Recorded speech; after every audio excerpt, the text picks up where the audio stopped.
Good morning. It's Saturday, January 16th. For those of us that are having some snow, it's great to finally see some snow in this wintertime. My name is Sue Peterson, and I'm a member of the East Lansing Kiwanis Club, a member of the Michigan District, and my responsibility here for the district is membership and leadership education. So thank you for joining us today. We have two programs this morning, one at 9 and one at 10. We'll take about a 10-15 minute break in between time so people can get up and go get a refresh of a cup of coffee or something to drink or something to eat, or let the dog out, whatever takes your chance are. So I'm very excited to have with us this morning Lora Hoover. Lora is the Director of Development for the Kiwanis Children's Fund.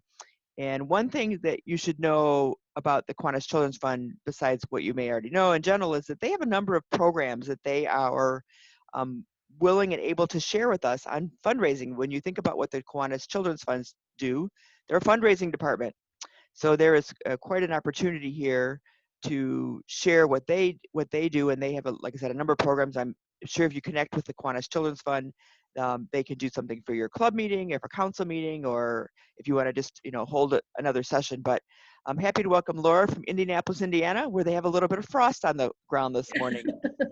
So I'm going to go ahead and mute myself, and what I'd like to do is ask everyone if you have any questions to go ahead and put them in the chat. We are recording this session, so we will be able to make this available at a later date to those who aren't able to join us. But Lora, I will let you take it over. So welcome, Lora. Thank you. Thank you. I was prepared to say good morning, but it sounds like you have, we have people from all over the place. So good day, wherever you are and whatever time it is where you're joining from. It's really a pleasure to be here. Thank you, Sue, for inviting us. We're always delighted to have the opportunity to be with all of you, and especially now because we're not seeing you as much as we're used to. And those of us who are used to being out in the field and spending time with all of you and learning from you, we're really missing that. So we are grateful for this opportunity.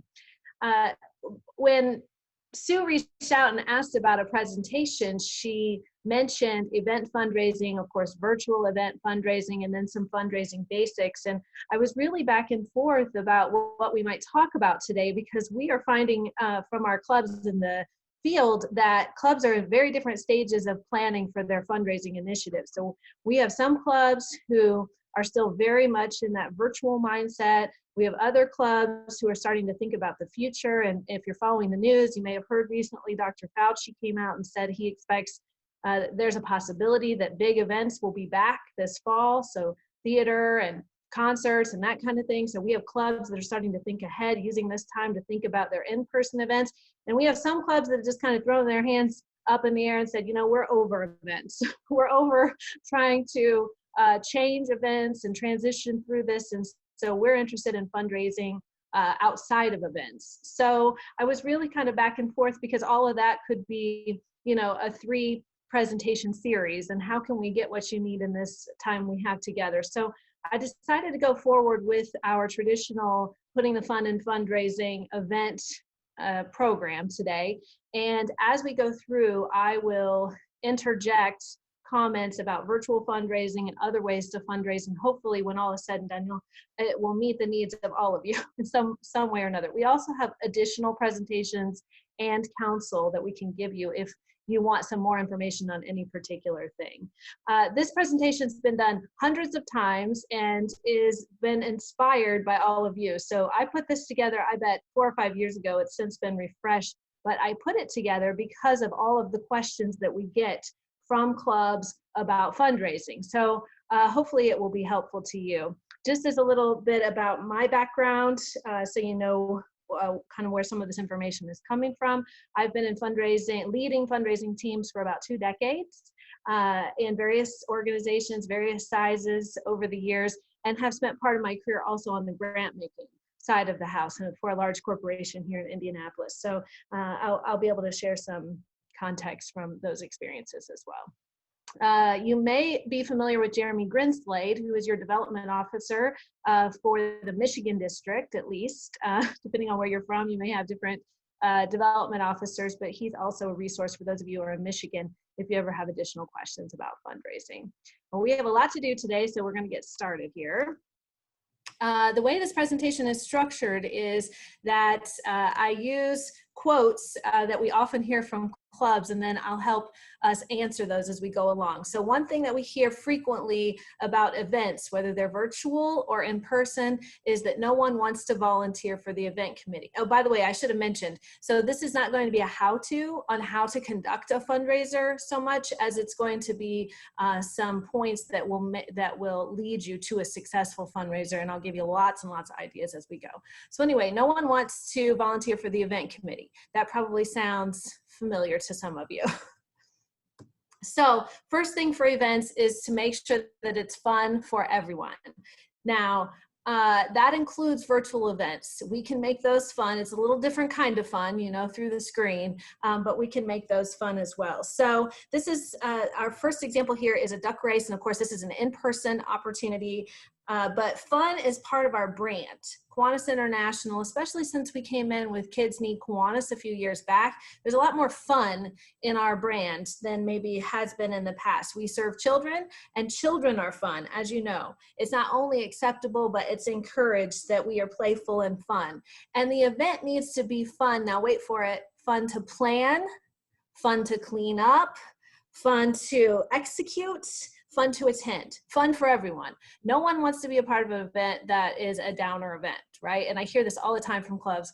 Oh, we're in the 35th year of doing this and such event and everybody's tired of it. Well, it might be time to rethink. Nothing like a pandemic to rethink events, right? Many of you are rethinking events as we speak. So this particular event, as I said, is an in-person event, probably something you've heard of, but I do know of clubs who have transitioned this to a virtual opportunity, and as well as some of the other ideas that I will share with you. This event is called Kids Kiwanis Incredible Duck Splash, and it's the Glendale Kiwanis Club in California. They have a massive duck race. It started small and now they've grown to this big event. You adopt a duck, as you can see here. You pay for a duck. The duck is marked with a number or your name, and they've created a canal. Other clubs who do this may have natural waterways that they can use, but they've created a canal, as you can see here, and they race these ducks. 7 to 8 duck races, 18,000 ducks.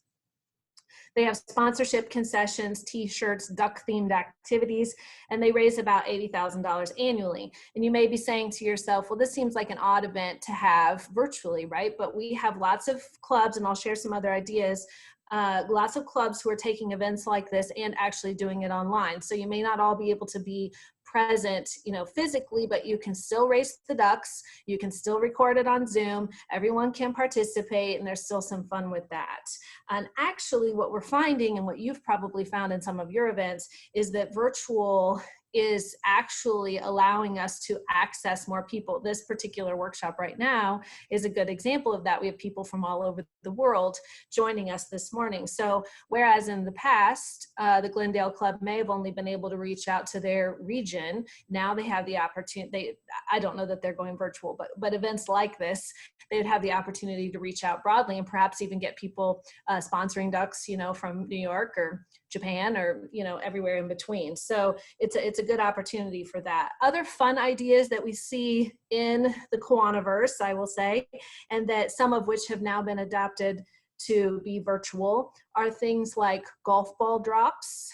This is a really easy, it's outside, you can social distance, wear masks, but it's the same kind of concept that you purchase a golf ball, and then I've seen it different ways. Either they go on a ladder over the 18th hole and they dump the bucket of golf balls, or in the case of my brother, who's a golf pro, does this at his course, and they actually use a helicopter. They have a member who has a helicopter, and they fly over one of the holes, dump the bucket, and whoever gets closest to the tee obviously wins the grand prize, and then you can build out prizes from there. Flamingo flocking, some of you may be aware of that. Those are the pink flamingos, the kind of big plastic pink flamingos. It sounds silly, but we have clubs who actually make a lot of money off of this, which is you pay the club to flock someone you know.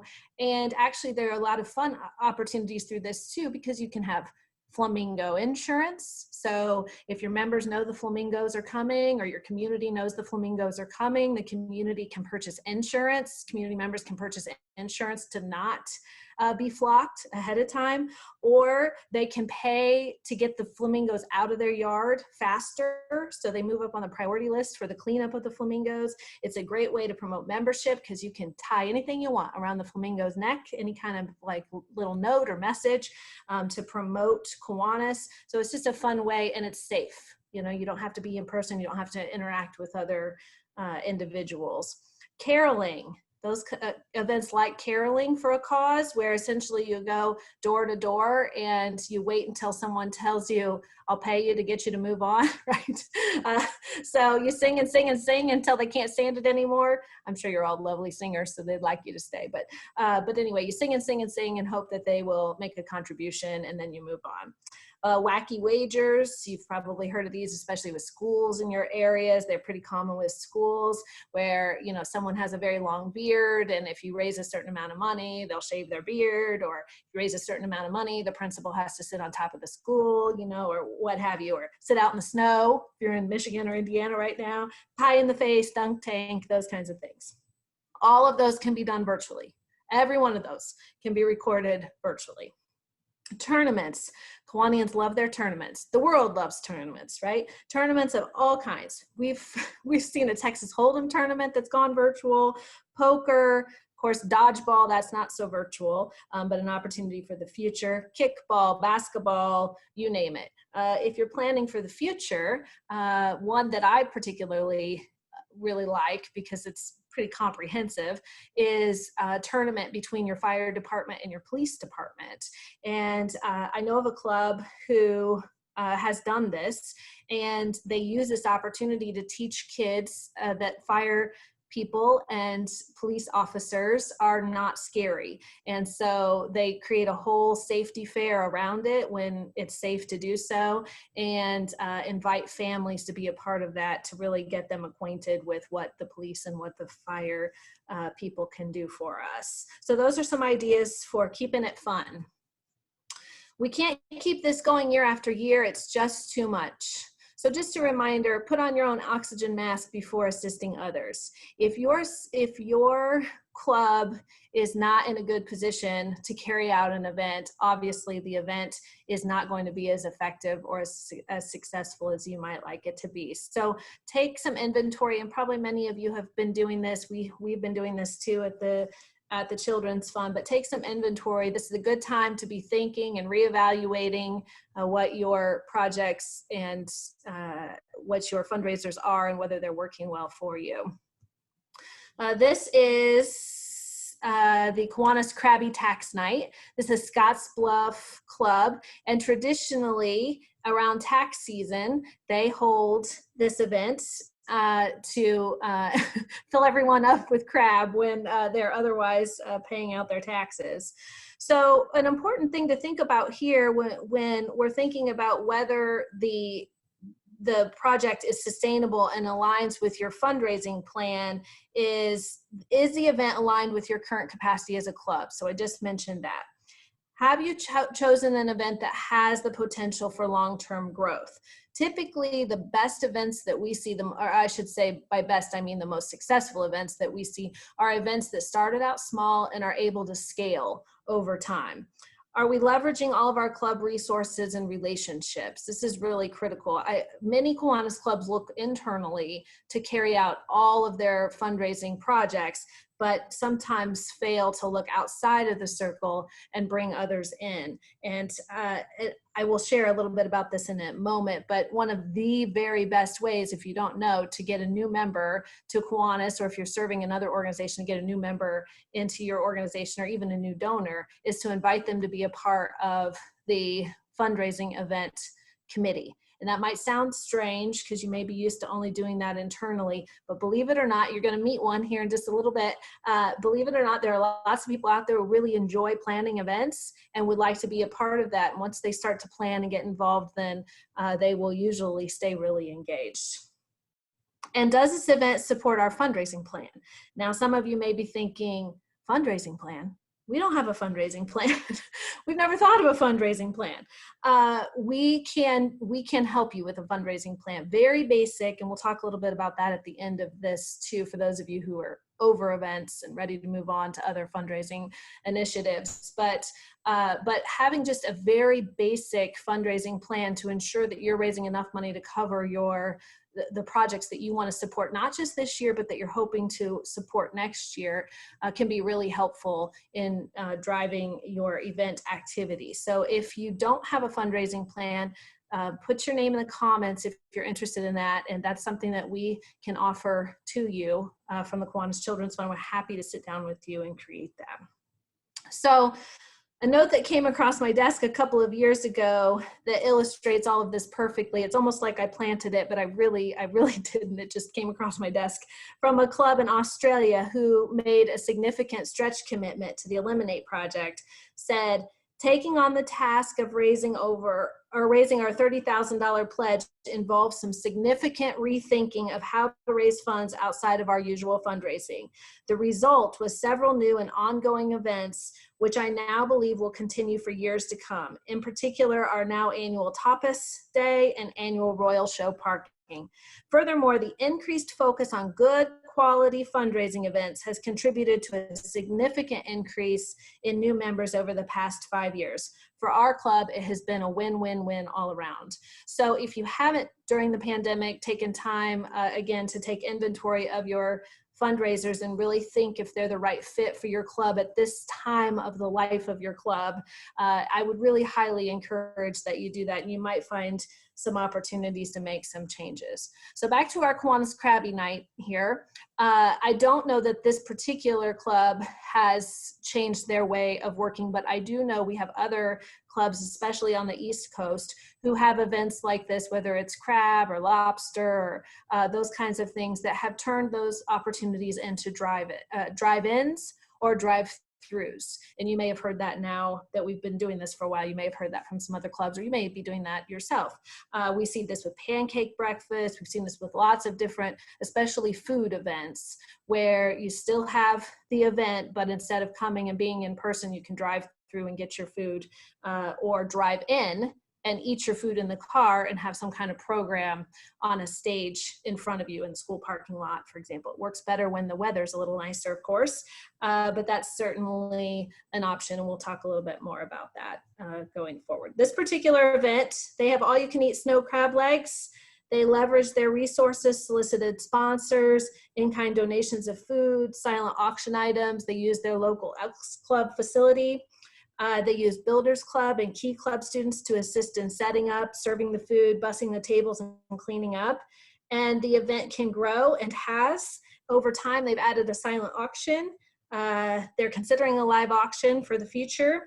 And they've sold enough tickets to actually have 2 time slots. So when they're in person, they have 2 seatings, which is really helpful in expanding their capacity and scaling, as we talked about earlier.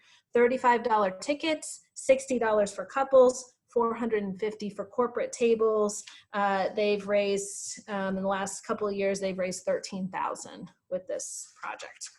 Other ideas like this, where you can think about your capacity or your resources and how you might use that towards your fundraising events. Kiwanis Club of Union Grove in Wisconsin happens to have a number of people in their club, or last time I talked with them, which was a couple of years ago, happened to have a number of people in their club who just on the side like to do carpentry work. And they were able to build a concession stand at their local fairgrounds that they use anytime the fairgrounds has an event, and they're able to sell food and then of course use that money as a fundraiser. But when they're not able to use it, they then extend it out to other youth organizations, which I think is really nice, to allow those youth organizations in town to have an opportunity to raise funds. The Kiwanis Club of Trenton, Ontario. This is a good pandemic opportunity. We have someone from Ontario, I think, here. I heard Sue say, so maybe they can say more than I can. But Kiwanis Club of Trenton, Ontario has the Walleye World Fishing Derby. Club has, at the time that I received this information, the club had 25 members. They started many, many years ago, a couple of decades ago, with one dock and a couple of anglers, and has grown to more than 3,000 anglers. So just again, try not to be overwhelmed by taking on a huge event right on the outset.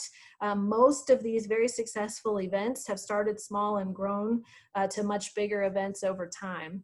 It is now the largest registered fishing derby of its kind in North America. They eventually had to invest in an event planner to help organize it because it was so big, and they have $260,000 just in prizes. So it's a really big event, but it reminds us that outdoor events, and I'm sure you've heard of some of this as we've gotten through the pandemic, the outdoor events have become very popular, even events that you can do on your own. So you may have heard of 5Ks, walks and runs, where you typically would be together in a group, but now you can do them virtually, you do them on your own, post your pictures so you can see what everybody else is doing. You still get your shirt, you still get your medal, but then you're able to continue with your outdoor event. We've heard of hiking events, biking events, of course, this event, fishing, and others. So think creatively about how to take even a pet parade, I should say, a pet parade, that a pet walk that used to occur in person, that they transitioned into something virtual. Okay, and non-event events. Now, I used to present this and it was kind of a novel idea at the time. Now that we're all in pandemic mode and now that we're all doing things virtually, you've probably been thinking in terms of non-event events quite a bit because that's what we've had to do to continue fundraising in the last year or so. But I really love this particular PTA's approach. You may have seen this, it was floating around on Facebook a couple of years ago and I grabbed it from there because I think it's really clever. Essentially, a non-event event is one in which you do all the things you might do for an event and then just stop short of actually holding it. So we'll talk a little bit more about that. But this PTA letter, if you can read it, says, this fundraiser is in lieu of sending students home with the task of selling door to door, collecting money and delivering goods. Please help us avoid that by supporting our PTA with your donation and helping achieve our goals to support our students and faculty. And then as you read down, it says, $10. I do not want to bake, so here's the money I would have spent on cupcakes. $25. I do not want to hit up friends, family, and coworkers, so here's the money I would have spent on wrapping paper. $50. I do not want to walk, swim, or run in any activity that has the word fawn in it. Here's the money I would have spent on my child's free t-shirt. $100. I really wouldn't have helped anyway, so here's $100 to forget my name. And then a blank at the bottom. I'm making this donation to express my appreciation for having nothing to buy, sell, or do except fill out this form, right? So it's a clever way of engaging your community without actually having any of those events, a non-event event. So this is one, you may have seen this with some of your walkathons or some of your runs or things. If you're familiar with the Susan G. Komen Race for the Cure, they've been doing this for years, which is you can sleep in for the cure. So instead of paying the $25 registration fee to participate in the event, you can pay a $35, I don't know if that's exactly right, but it's you know, something like that, a $35 registration fee, and you can sleep in for the cure and not participate at all, right? So there are lots of interesting ways that people are going about non-event events, even to the extent of planning a gala and not actually having it. I've been a part of one of these, and it's a really fun experience, which is leading up to what would have been the gala day. You receive things via email, like, this is the dinner we would have had. And then it's this lovely picture that has the steak and the potato and the glass of wine, and, you know, and here are the flowers that would have adorned your table. And here is the takeaway, you know, we would have given you, the gift that we would have given you. And here's the, you know, and it just goes on and on. Here's who the guest speaker would have been. And here's, you know, and it goes on and on and on. And finally at the end is, you know, will you make a donation so that you don't have to buy a dress and you don't have to come into the event, and will you just essentially make a donation, right? So that's a non-event event. Some of you may have gotten involved with crowdfunding lately. We have done some of that. The Children's Fund is very successful and really does not take a lot of time. So if you have a really compelling ask for a specific event that you're doing or specific cause that you're trying to support, find some, we call them ambassadors or hosts. We thought we might be able to find, we targeted 100 people that we wanted to ask to be ambassadors or hosts at the Children's Fund, and ended up having overwhelming response and had 150 and could have probably had 500 if we had the capacity to manage all of that. But essentially, we asked individuals if they would be willing to host a Facebook fundraiser for us, if they would be willing to make an initial gift of their own to start the Facebook fundraiser, if they would be willing to set the fundraiser for a specific amount. So I believe in our case, we started, and some of you helped us with this, but I believe in our case, we started with 250, maybe, with the goal of hoping to expand that to 500. $500 for the Facebook fundraiser. And Facebook allows you to increase the fundraising goal as you secure funds. So if you set a fundraiser for $250, but in the first day you receive $300, you can then go in and adjust that fundraising goal to a higher amount. And you can keep doing that for as long as you're raising funds. So anyway, we asked our hosts, would they be willing to make a gift? Would they be willing to set a limit on on Facebook, and would they keep an eye on that? And we were keeping an eye on it too. And would they increase that if necessary? And then we asked them, would they post a specific post or a specific picture for us each day of a 5-day period? I believe it was a 5-day period.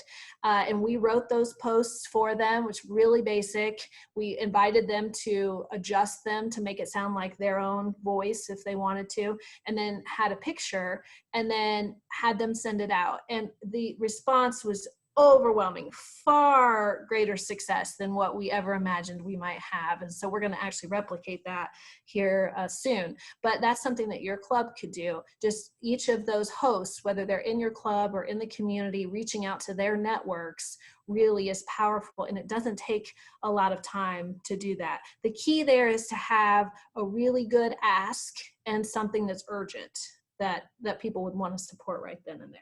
So that's another idea for, if you're not really interested in doing events right now.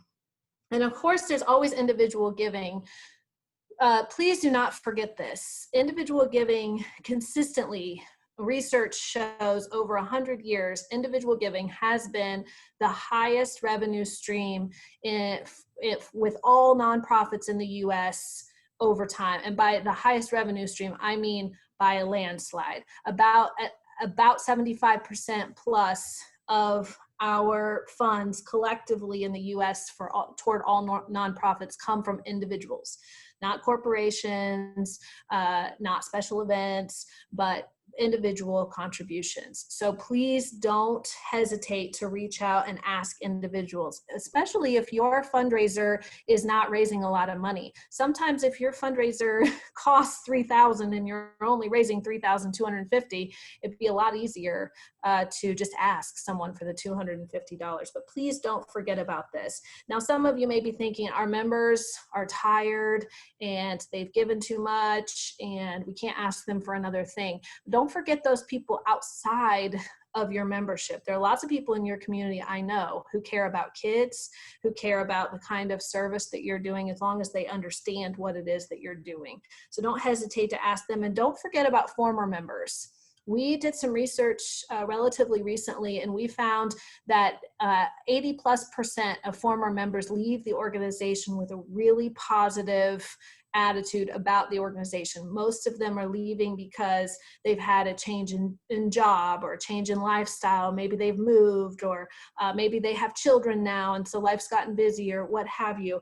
But generally speaking, former members are not leaving the organization because they're unhappy. And in fact, we find when we reach out to them that many times they want to continue to support the things that they cared about when they were a member. They didn't, just because they can't come to your meeting doesn't mean they stopped caring. hiring, right? So don't forget about them. Sometimes you can ask them for recurring gifts. Would they be willing to give $10 a month for a $120 gift? Maybe you could ask them, we know your lifestyle is not right, is not right for Kiwanis Club meetings right now, but would you be willing to give the dues, the amount as a contribution that you would have paid for dues? Would you be willing to give the amount you would have paid to have lunch with us? Would you be willing to do that? So don't forget those individuals as well. And then I'll just share one other quick story that came out of Wisconsin, actually. I have 2 stories from Wisconsin this year that came out of Wisconsin about a man who didn't talk to anybody about this, just came to the club meeting. He was a member of the club, and he decided that they needed to have an easier way of fundraising, but he didn't, as I understand it, he didn't really want to go through the process of trying to convince everyone that this was the right way to go. So he just took it in his own hands. He walked into the meeting and he said, I'm going to start something this week. And I'm going to lay, I believe for him it was $100 bill, but it could be 50 or whatever. I'm going to lay $100 bill down on the table, and I'm going to challenge the rest of the club and see how many consecutive weeks we can get somebody to walk through this door with $100 and put it on the table. You can get it from the community, you can get it from your rainy day fund, where it doesn't matter where it comes from, but I'm going to challenge you to get $100 and put it on the table. And he didn't organize it. He just waited to see what would happen. 38 weeks, they were able to find someone that would do $100 contribution. And that's a really somewhat easy way, right, to raise a significant amount of money. So those are some ideas for, if you don't want to deal with events, there are some ideas to help you outside of events. It's hard to raise awareness. No one knows it's a Kiwanis event. And if they do, they don't know what Kiwanis is. Sound familiar? Not hard to imagine when you look at all of our logos side by side to know who Kiwanis is and how we're different. So again, events that we've found that are the most successful really promote the Kiwanis International mission and really include the Kiwanis family programs. So I can't tell you how many times I've been to a club fundraiser and there's not a mention of what the fundraiser is for. It might be the best spaghetti dinner that there ever was, or it might be the most creative fundraiser, but no one knows what they are raising money for, what you're raising money for. So just a reminder that if you had a secret shopper who came through your event, would they be able to tell you what it is that their funds are going toward? If not, that's something that you'll want to work to promote. But I guarantee you that you will get more contributions if people understand what they're contributing toward. Even if you're just doing a pancake breakfast, you will have more success. Remember to involve members of Circle K, Key Club, Action Club, Builders Club, and K Kids. This is especially important when we're doing in-person events and you may have a club that just can't carry the weight of all of the event planning and executing, and that it's a lot of labor, and your club may not be able to provide that kind of labor. So don't forget those kids. If you work with those kids, they have all kinds of energy. They will help quite a bit. Don't forget to involve other Kiwanis clubs, promote the club, district, or international service project that you are trying to support. As I said, not too terribly long ago, we at the international level did an assessment while we were working on our branding to see what clubs were posting about their service projects, and we were finding lots of photos of Kiwanians holding spatulas and pancakes, and not a lot of pictures and photos of the kids that the project was serving. So both are important, of course, but don't forget to show those cute kids' faces when you're doing your project. Does it promote membership? Do you have recruitment information available? Is it kid-friendly, kid-inspired? Does it promote Kids Need Kiwanis? And again, what do people see when they see your photos? And I mentioned the secret shopper. We do have some clubs who've engaged a quote unquote secret shopper, someone to kind of quietly go into the event and assess their experience and then share that with you afterwards so you can make it stronger.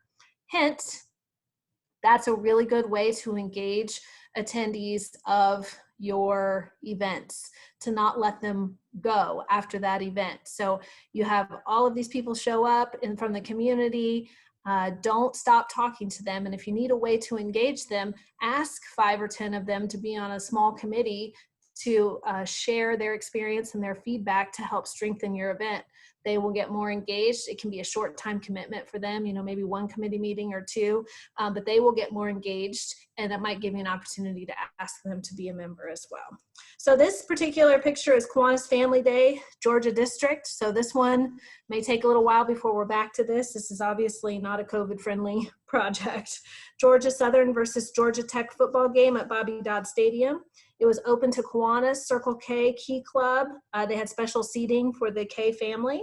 They used $5 of every ticket purchased through Key Club. Key Club did a lot of the selling for this, and it supported the Eliminate project. They had a Kiwanis family tailgate available for additional costs.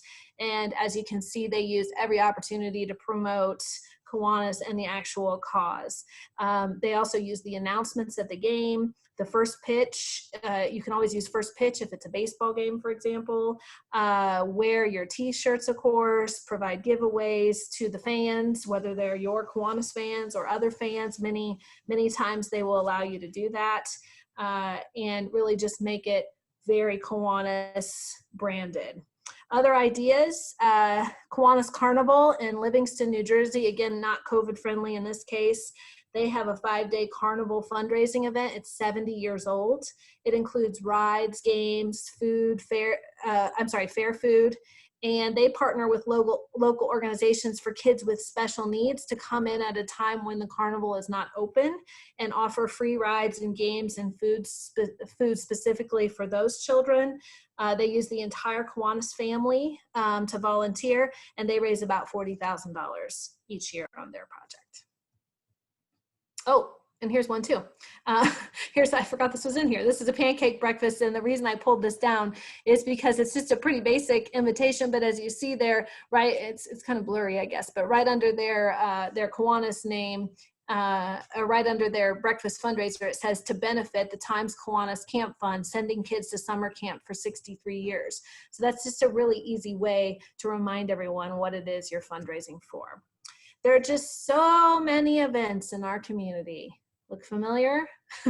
See lots and lots of golf events and that kind of thing. So don't forget to keep your event local and unique, whether it's a virtual event or whether it's an in-person event. Don't forget to highlight the culture, preference, tastes of your local community. Now, your local community might change if you're doing a virtual event. It may not just be your physical local community. You may have to think a little more broadly about what community is, but especially when we're in person, what is unique and interesting to your local community? Now, this particular idea you may have heard of, and it's a very good outdoor event that you could still do when it's not snowing. This is Cow Plop Bingo. This particular picture is from Bay High School Key Club in Ohio, but I actually experienced Cow Plop Bingo in another club on the western part of the US.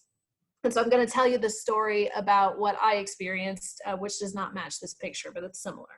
So this particular club took a big grassy field. They created a grid, A to Z and 1 to 10. So they had 260 squares, and you can see that in this picture as well. They sell each square for $50 and truly feed a cow ahead of time, turn the cow loose into the field, and they all sit around and wait for the cow to plop. And where the cow plops is the winner of this event. So in this particular, the one that I experienced, the winner received $1,000. There was also a splatter zone, I know, appetizing, which was around all of the squares around it, and they each receive $100. They raised $13,000 just in squares, and then of course they had corporate sponsorships and things to amplify that.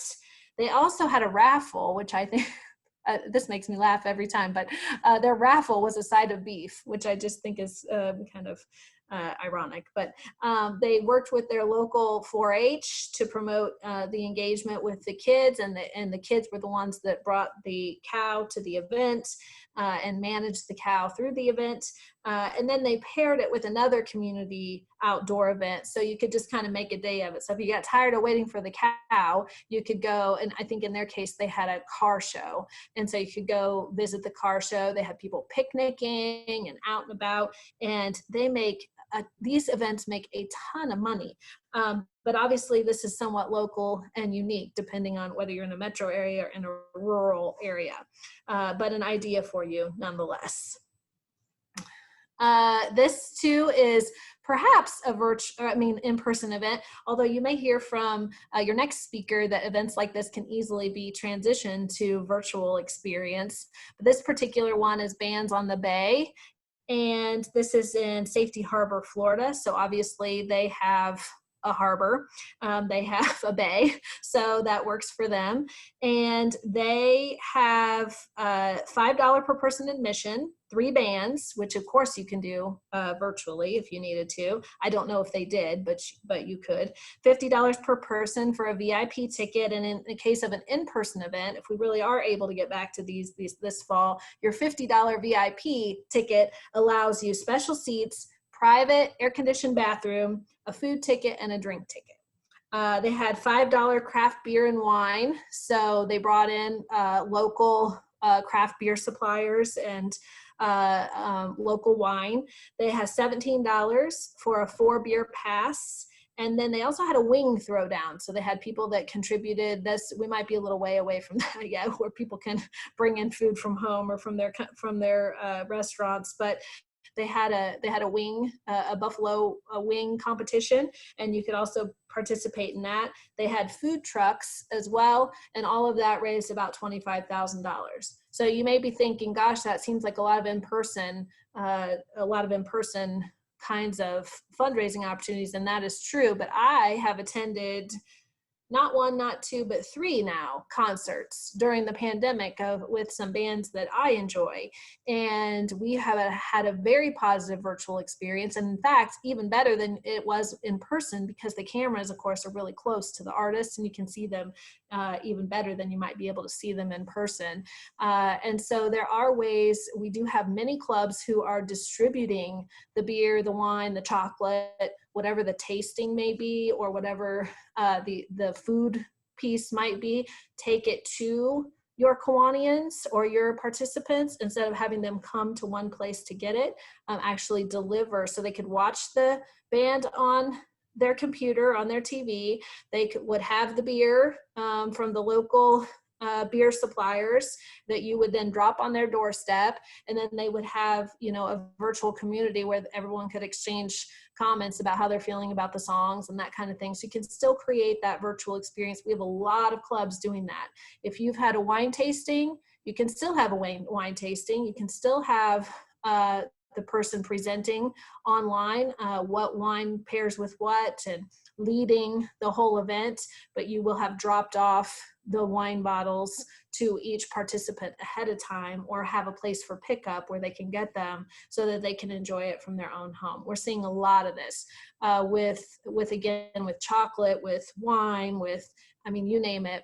Those painting events, the painting and the where you can have the painter on the screen and you can have all the supplies at your home and you can do it from your home, those kinds of things. So, okay.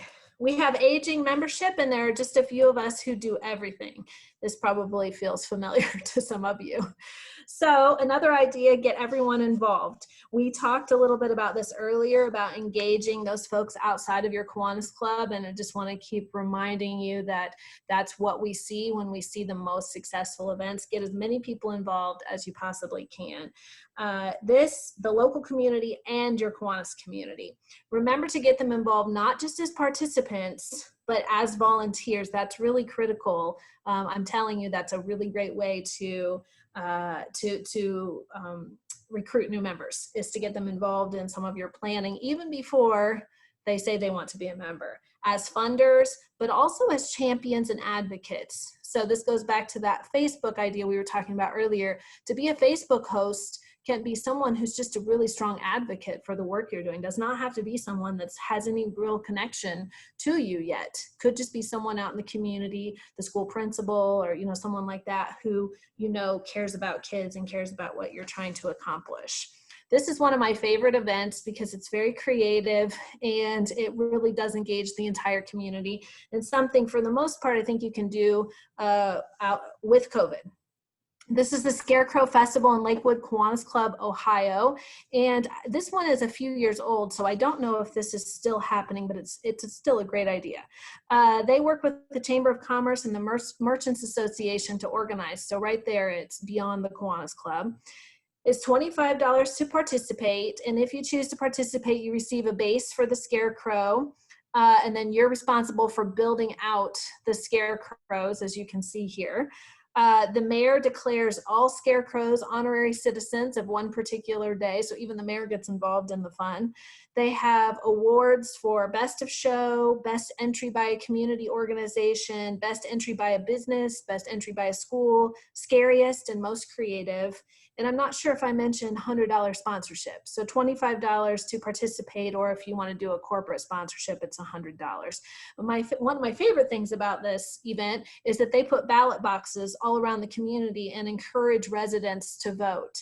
And someone always asks me when I talk about this, someone always says, how do you control how many people vote? And I always say, I don't think it really matters. You know, if somebody in the community is so excited that they want to vote 1,000 times, you know, that's really great engagement, right? And so I don't know that that really needs to be monitored closely. It's just a fun way to get people involved. So that's an idea.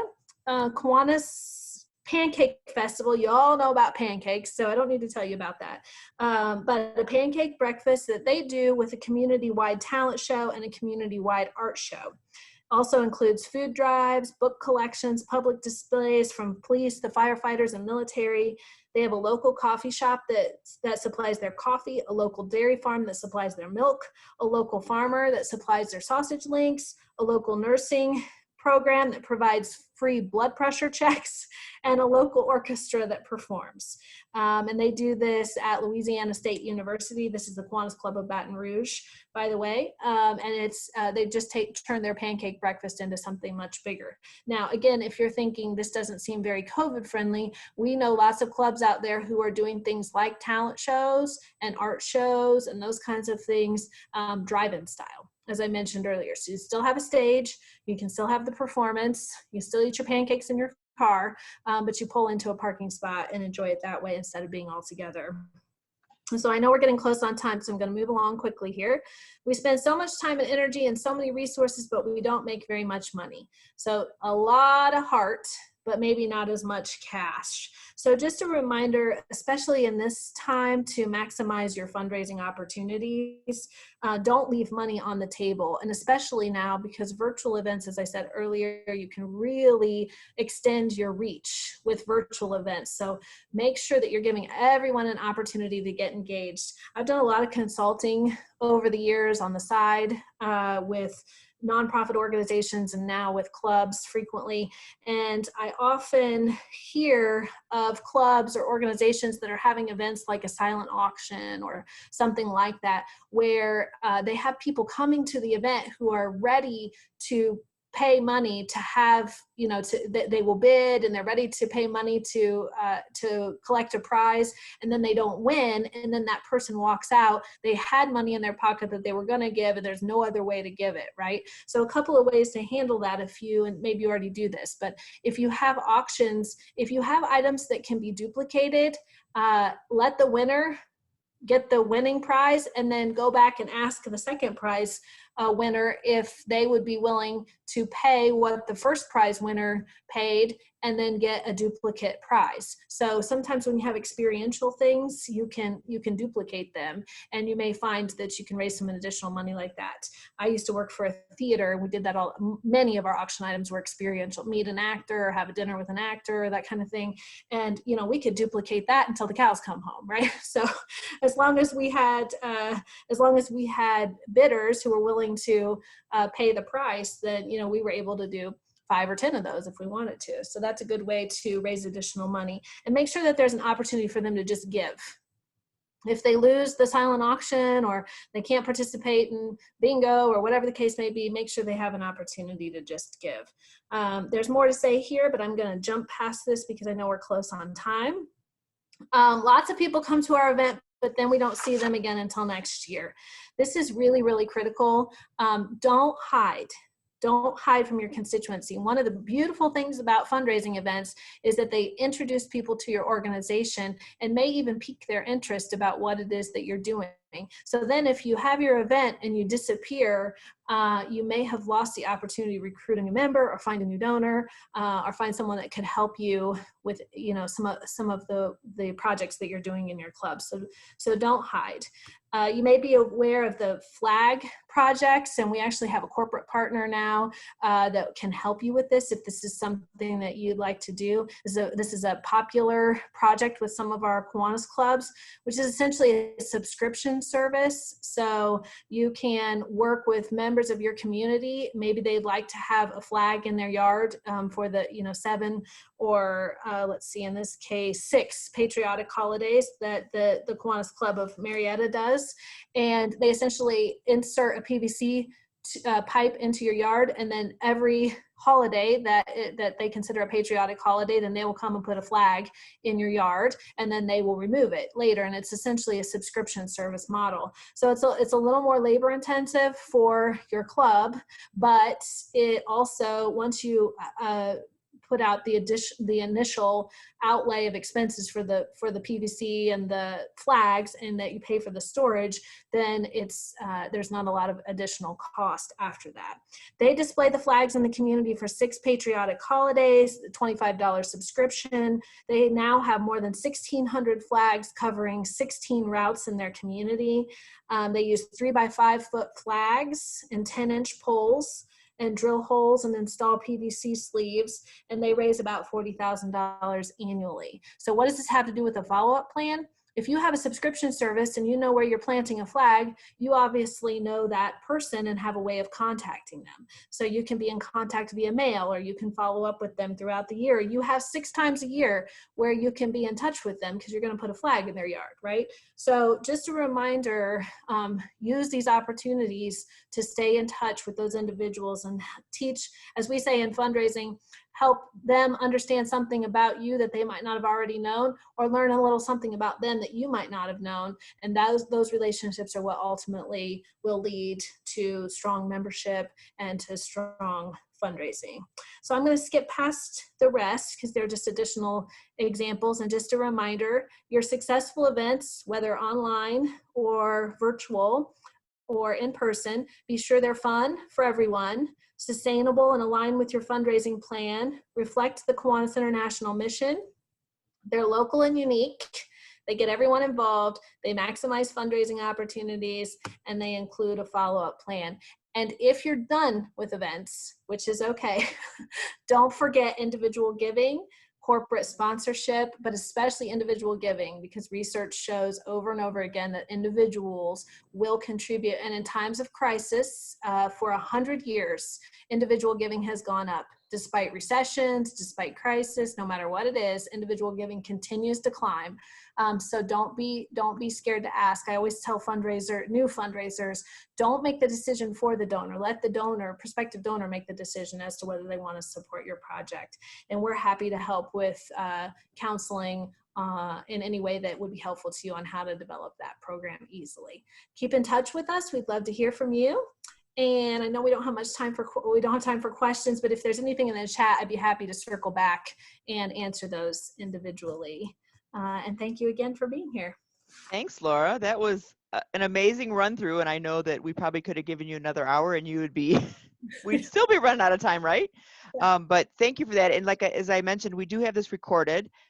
So we will make sure this recording is available to everyone. And I did put the alternative fundraiser, I typed that up really quickly and put that as a file in the chat. It doesn't have all the fonts, all the different sizes. It's one size, but all that information is there for you to use. And Laura, we'll have to hook you up to come back and join us another day. Sure, happy to. We've got time. We can make those arrangements for you. But what a great I picked up some great ideas just sitting here going, wow, I didn't think about that. And sometimes you just need someone else to think about, what's out there and look at things and what's going on, but very informational. Um, we're very excited about great session. We'll do that. For those of you that are interested in some of our other programs, we will be having the flag program partners on one of our Thursday night programs. We haven't I don't have a date set for that yet, but we are working with several of our partners of Kiwanis International to make presentations. We do have the Reading is Fundamental program coming up in a couple weeks, but we're working on trying to get those partners out so people get to know who they are as well. So we'll make sure that information gets out to you from that regard. So we've got a few minutes. I will leave if you want to unmute yourself, go ahead if you have any questions for you. Our next presenter is with us today, but I'm sure that if we took an extra minute or two here to answer some questions, she'd be fine with that. And I'm sure that many of you may need to go refill your coffee and do that. But Lora, thank you very much for being with us today. It's a great program. I will stop recording now so that I can make the switch for our next presentation, but we do have all your information and your names, so we will share any information with you by email of anything that Laura wants to send out as a later point. So I will, let's see, I think I can unmute you all, I think. No, I Sumi, think you have to unmute yourself. You have to unmute yourself.